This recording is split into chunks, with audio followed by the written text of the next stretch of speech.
If you're a business owner or entrepreneur, how can you use peer groups to your advantage to grow your business and get tough questions answered? This is a fantastic question. I'm Scott Sylvan Bell, coming to you live from Consulting Secrets on a perfect day to talk about business and a perfect day to talk about growth. Coming to you for Consulting Secrets. So, one of the things that happens inside of an organization, inside of a business, is you may look at problems and issues just like everybody else would. And so, one of the best strategies that you can have is to bring people from outside of the industry to come have a conversation with you that may not be a part of what you do. So they may not have the same view or vision, or may have ran into it before, and they may have an answer that you may not have considered that you've been waiting for months and months and months or years to complete. So you may say, "Hey, Scott, I don't have the access to the peers that I think that I do." And my answer to you would be, that's not true.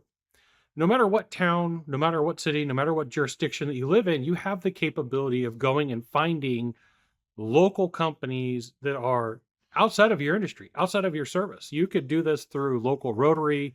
You can do this through local meetup groups. And what you do is you bring people in and you say, "Hey, look, here's a tour of my facility. Here's all the things that we have going right. And if you don't mind, I've got a couple of questions. If you ran into this problem or you ran into this issue, what would you do? How would you change it? How would you modify it? What strategies would you use?" And here's the thing, you are going to get a wide range of options if depending upon how big their group is. And on the off, just like on the just, "Hey, I've got an answer for you," you may go, "That would never work."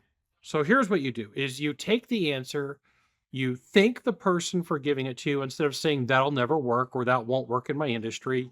You write it down and then you invert it, right? Then you say, "If it doesn't work this way, what would need to be true in order to make it work? What would I have to do in order to make this thing work for me?"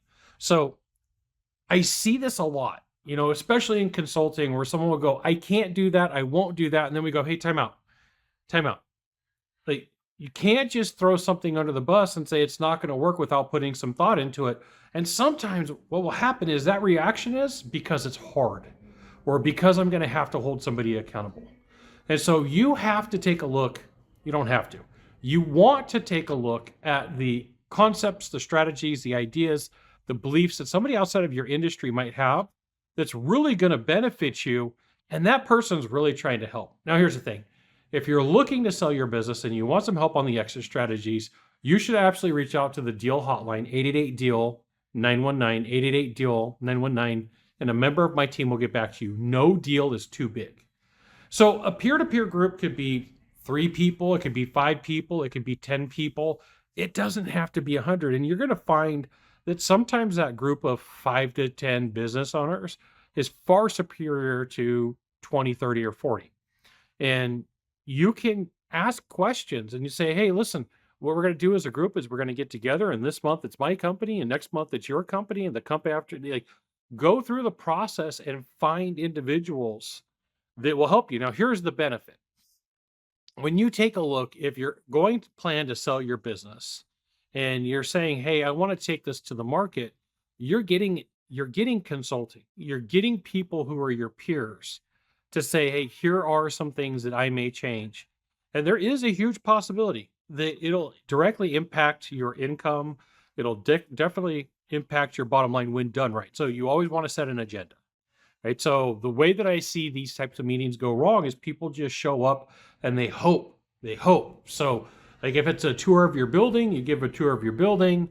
If you have some awards and some things that you've done that are cool, that's fine too. And then say, like, "Hey, at the end, I want to ask some questions and get some clarifications about things that I could be doing better in my business or things that I could be doing better in my service." And you may have time to look at other companies and other organizations, but not having a peer group is something that you're absolutely missing out on. And this is one of the strategies that in business is very low cost, but it's high reward. It's low cost, but high yield when done correctly. And we're talking maybe 60 to 90 minutes. It doesn't have to be expensive. If you really want, you can get, a couple of drinks together, some appetizers, and make a big ordeal out of it. Or you could just do this over a lunch. But here's the thing. If you're automatically excluding an idea, concept, or strategy without thinking through of how to use it first and asking, how could I use it? You're completely missing the idea. You're completely missing the boat. And I want you to succeed. So flip it around and say, how could I use this? You got one of three things to do from here. Just one of three. Find the subscribe button. Click on it every time I send a video. You, my friend, will get an update. Two, hit follow. Three, you know what you got to do. Share this video with a friend. We'll see you soon. Thanks for watching.